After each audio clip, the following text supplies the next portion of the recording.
नमस्कार दोस्तों, स्वागत है आप सभी का पाथफाइंडर पर। आज से एग्जैक्टली 2 महीने पहले बांग्लादेश का जो सबसे बड़ा टेक्सटाइल इंडस्ट्री में कॉन्ग्लोमेरेट था, जिसको बेक्सिमको के नाम से जाना जाता था, वो दोस्तों बंद हो चुका था। और इसमें जितनी भी बेक्सिमको की कंपनियां थी, उन सभी पे ताले लगने के साथ साथ उनकी नीलामी भी करी गई थी। इस पूरी चीज़ को लेकर मैंने एक वीडियो भी बनाई थी, जिसको अगर आपने नहीं देखा है तो ज़रूर देखिएगा। लेकिन अब दोस्तों उसी बेक्सिमको कंपनी की फैक्ट्रियों में काम करने वाले जो वर्कर्स थे, उनके द्वारा ढाका में एक बहुत ही बड़े लेवल पे प्रोटेस्ट को शुरू किया गया है, जिसमें कि जो प्रोटेस्ट है वो पहले तो एक नॉन वायलेंट प्रोटेस्ट शुरू किया गया था, लेकिन वो प्रोटेस्ट धीरे धीरे इतना वायलेंट हो गया कि वहां पर उन्होंने आसपास की फैक्ट्रियों में आग लगानी शुरू कर दी। आप लोग यहाँ पे देखिए, सबसे पहले तो इस तरीके से प्रोटेस्ट को शुरू किया गया था, जिसमें कि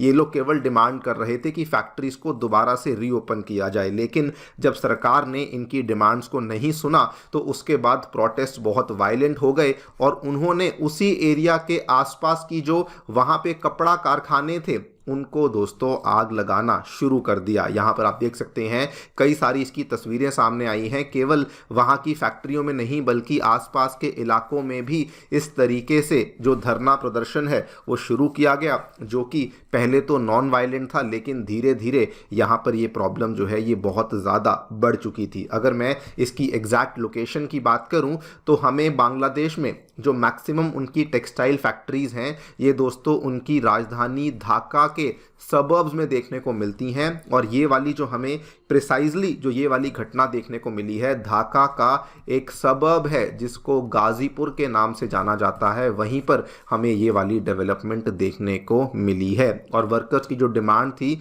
वो शुरू से यही है कि जो फैक्ट्रीज हैं जिनके ऊपर ताले लगे थे, उनको रीओपन किया जाए, सो दैट उनकी जो नौकरियां हैं ये उनको वापसी फिर से मिल सकें। तो इसी पूरी डेवलपमेंट के बारे में हम लोग बातचीत करने वाले हैं कि एग्जैक्टली यहां पर क्या हुआ है, किस वजह से जो वर्कर्स हैं इनके द्वारा इतने ज्यादा वायलेंट प्रोटेस्ट को ढाका में शुरू किया गया है, एंड ऑल्सो इस पूरी डेवलपमेंट का क्या लिंकेज भारत के साथ है, क्या इसका इंपैक्ट भारत के ऊपर है, इसके बारे में चर्चा भी करी जाएगी। आइए शुरू करते हैं मेरे साथ। मेरा नाम है अनिरुद्ध। यदि आप लोग हमें फॉलो करना चाहते हैं, हमारे लेक्चर्स के अपडेट्स को प्राप्त करना चाहते हैं, तो यहाँ पर दिए गए टेलीग्राम चैनल्स के माध्यम से ऐसा कर सकते हैं। दोस्तों आगे बढ़ने से पहले आप सभी को बताना चाहूँगा कि अनअकैडमी ने आपकी यूपीएससी परीक्षा की तैयारी को आसान करने के लिए जितने भी यूपीएससी के साथ जुड़े हुए रिसोर्सेज थे, वो सभी अब आपके लिए निःशुल्क अवेलेबल करवा दिए हैं। फिर भले वो मंथली करंट अफेयर मैगजीन्स हो, प्रीवियस ईयर क्वेश्चंस हो, प्रीलिम्स मॉक टेस्ट हो, एनसीईआरटी नोट्स की समरीज हो, इन सभी चीज़ों के जो लिंक्स हैं वो आपको नीचे डिस्क्रिप्शन बॉक्स में अवेलेबल करवाए गए हैं।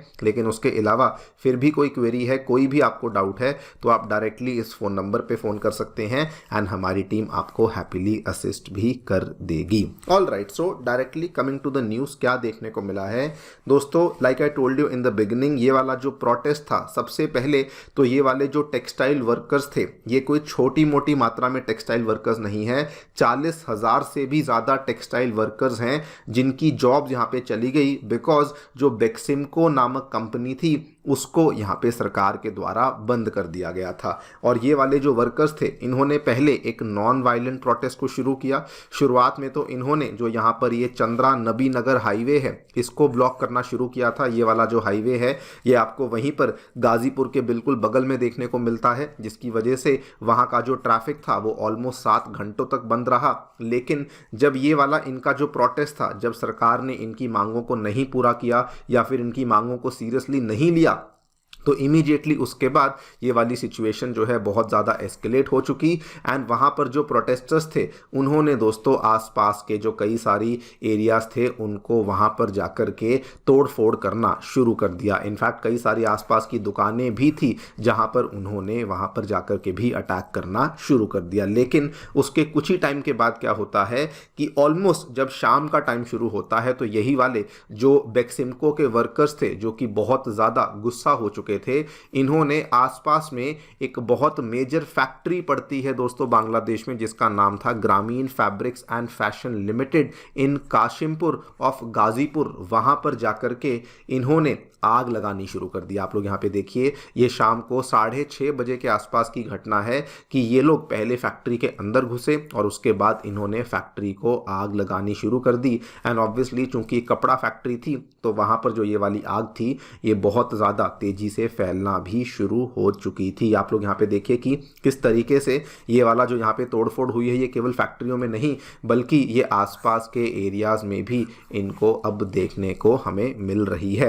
ये थोड़ा सरप्राइजिंग है कि टेक्सटाइल वर्कर्स जो हैं वो टेक्सटाइल फैक्ट्रियों को ही आग क्यों लगा रहे हैं। इसके पीछे का रीजनिंग मुझे भी नहीं मालूम, लेकिन हाँ, ये डेफिनेटली एक बहुत कंसर्निंग सिचुएशन है जो कि बांग्लादेश में आज की डेट में खड़ी हो चुकी है। अब ये पूरा का पूरा प्रोटेस्ट शुरू क्यों हुआ?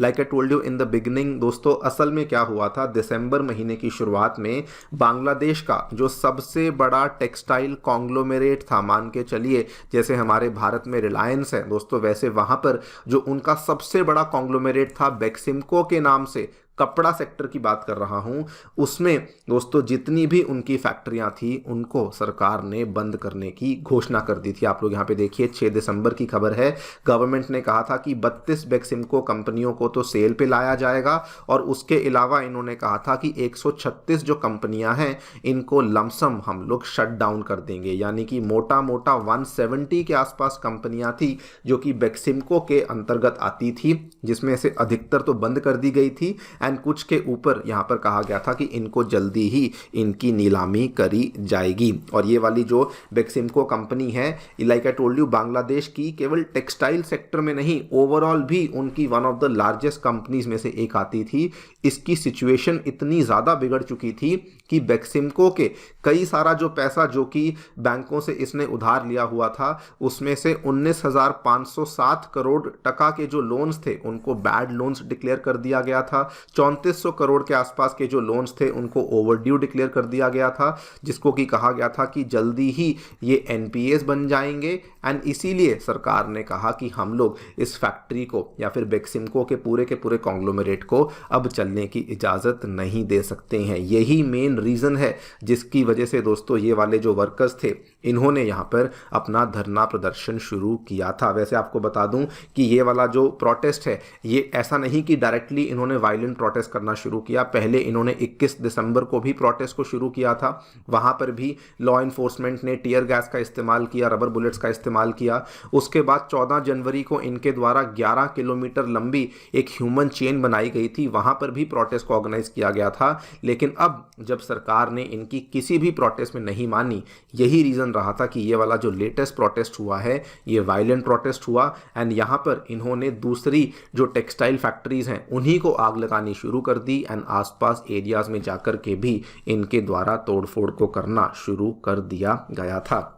नाउ देखिए, ये तो हमें डेवलपमेंट अभी देखने को मिली है, लेकिन अगर मैं ओवरऑल आपको बताऊं तो बांग्लादेश का जो टेक्सटाइल इंडस्ट्री है जो कि कहा जाता है उनकी इकोनॉमी के लिए सबसे ज़्यादा इंपॉर्टेंट इंडस्ट्री है, इसके हालात इसके पहले भी काफ़ी ख़राब चल रहे थे। आप लोग यहाँ पे खबरें देखते चलिए। 27 नवंबर 2024 को वही ढाका का एक और सबब आता है अशुलिया, वहाँ पर कई सारी जो फैक्ट्रीज बंद हुई थी उनके वर्कर्स ने फिर से रोड्स को ब्लॉक करना शुरू कर दिया। 27 नवंबर को ये फिर से देखिए, वही चंद्रा नबी नगर का जो हाईवे है वहां पर ब्लॉकेड हमें देखने को मिला था। उसके पहले 26 नवंबर को कई सारे जो वर्कर्स हैं वो अपनी जो इनकी वेजेस थी जो कि कंपनियों ने देने से इनकार किया था उसकी डिमांड कर रहे थे। और ये सब इसलिए हुआ था बिकॉज जब से अगस्त महीने से शेख हसीना की सरकार गिरी है उसके बाद कहा गया है कि लगभग 800 से लेके 1000 तक जो छोटे और लघु कपड़ा उद्योग हैं वो बंद हो चुके हैं। तो ये प्रॉब्लम केवल बेक्सिमको के बंद होने की वजह से नहीं हुई,